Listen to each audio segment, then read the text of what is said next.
میده خیلی توضیح خیلی جالبه.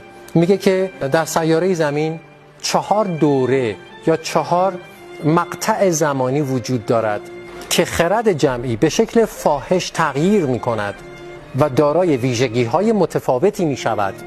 اون 4 دوره رو به این شکل تقسیم کرده: عصر طلایی ساتیا یوگا، عصر نقره، عصر مفرق، عصر حدید یا آهن که عصر سیاهیه، عصر تاریکیه.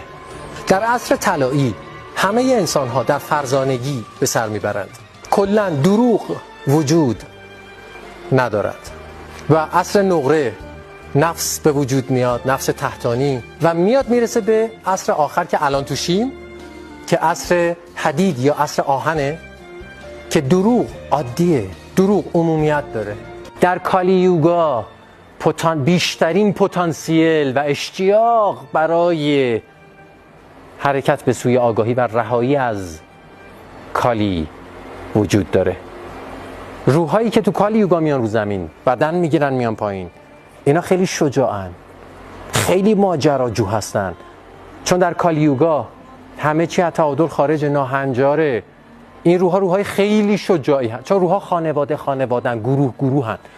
الان روحایی که در این مقطع از تاریخ، در این چرخه تقدیری زمین، روی زمین هستن، کل 8 میلیارد نفر رو میگم، ایرانی، اروپایی، آمریکایی، آفریقایی نداره ها، کلا ما توی خانواده، توی محدود از ارتعاشات و آگاهی هستیم. همگی توی این مقطع اومدیم روی این سیاره، ما همه به هم متصل هستیم، به هم ربط داریم.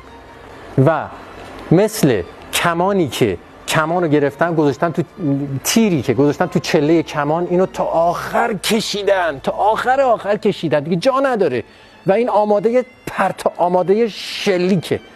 کالیوگا اینجوریه، به سوی نور، بیداری. بنابراین در کالیوگا بودن بدشانسیه؟ نه، یه امکان ویژه است. تقریبا شما در هر مقطعی از زمان و در هر نقطه از مکان بیاین پایین، در بهترین نقطه‌ای که لازم داشتین اومدین پایین، چون هیچ وقت اشتباه نمیشه.